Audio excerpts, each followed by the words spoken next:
I used to think life was unfair. Every time something went wrong, I had a reason, or at least that's what I told myself. When I failed a test, I said the teacher didn't like me. When a relationship ended, I blamed the other person for not understanding me. When I lost a job, I said my boss was toxic. I had an explanation for everything, everything, except myself. At 29, I was living in a small one-bedroom apartment in Chicago. It wasn't terrible, just ordinary. The walls were pale and empty, and my plants always seemed half dead, no matter how often I watered them. I had been laid off from a marketing firm 3 weeks earlier, and I was spending my days watching TV, scrolling through social media, and feeling sorry for myself. I told everyone it wasn't my fault. The company was going under anyway, I said. They just needed someone to blame. But deep down, something inside me was restless. One afternoon, my friend Clara stopped by. She had just been promoted at her company, and her excitement filled my quiet apartment. She said, "I know things are hard, but maybe this is your time to start over." I smiled politely, but I didn't mean it. I wanted her to go. Her success made me uncomfortable. After she left, I sat on my couch, staring at the ceiling, and for the first time, I felt something close to shame. Why was everyone moving forward except me? That evening, I decided to go for a walk. The air outside was cool and smelled faintly of rain. As I walked past a bookstore, I noticed a handwritten sign taped to the window. "You can't move forward if you're still blaming others." It stopped me in my tracks. I don't know why, but those words hit me hard. I stood there for a long time, reading them over and over. That night, I couldn't sleep. My mind kept replaying that sentence. You can't move forward if you're still blaming others. Was I the reason my life kept falling apart? The thought scared me, but it also felt like the truth I had been running from for years.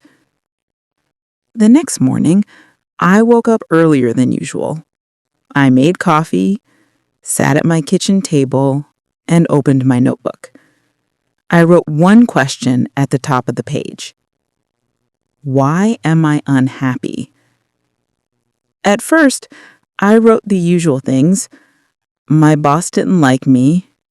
My parents didn't support my dreams. My boyfriend left me.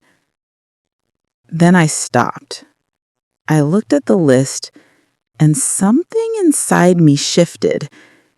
What if none of these things were the real reason? What if the problem was me? My attitude, my fear, my habit of waiting for life to change instead of changing it myself? I turned to a new page and wrote another heading. My part in this. The words came slowly at first. I procrastinate. I make excuses. I quit when things get tough. I blame others. By the time I finished writing, my hands were trembling. It was painful, but freeing. For the first time in my life, I stopped lying to myself. That evening, I made a promise, quietly, to no one but me. I'm done blaming. From now on, I'll take full responsibility for my life. The days that followed weren't magical. I didn't wake up one morning suddenly successful, but something inside me had changed. I started small. I cleaned my apartment, updated my resume, and applied for jobs, not the kind I thought I deserved, but the ones I could grow in. When I got rejected, I didn't complain. I asked, what can I do better next time? For the first time, I stopped waiting for motivation to strike. I woke up early even when I didn't feel like it. I read books about personal development, took free online courses, and started going for morning walks instead of lying in bed feeling sorry for myself. It wasn't easy. There were days when I wanted to quit, when my old voice whispered, "See, you'll never change." But each time I reminded myself, this is my life. No one else is responsible for it but me.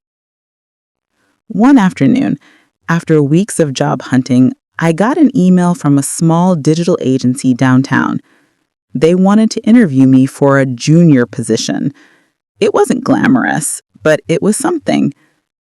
I spent hours preparing. I practiced my answers, researched the company, and even rehearsed how I would talk about my previous job without blaming anyone. The interview went well. The manager, a woman named Elaine, asked me, "What did you learn from your last job?" Normally, I would have said, "My boss didn't give me enough support." But this time, I smiled and said, "I learned that I can't expect others to create my success. I have to take ownership of my work." She nodded slowly. "That's refreshing," she said. A week later, I got the job. Working there wasn't easy, but I was determined to be different. I showed up early. I stayed curious. When I made mistakes, I didn't hide them. I asked for help. 3 months in, my boss called me into her office.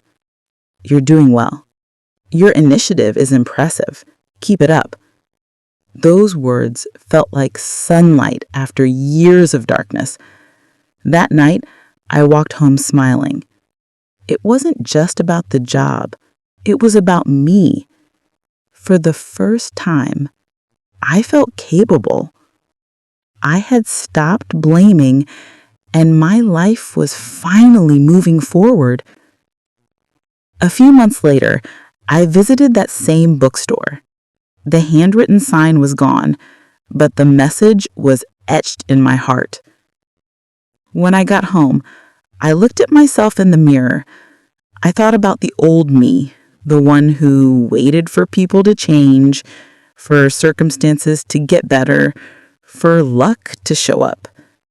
That version of me was gone. Now, when things go wrong, I don't look for someone to blame. I ask myself, what can I do differently? Sometimes I fail, sometimes I fall short, but I never hand my power away again. Because here's what I've learned. No one is coming to fix your life. No boss, no friend, no parent, no partner. It's you. It has always been you. And the day you stop blaming the world is the day you finally start living.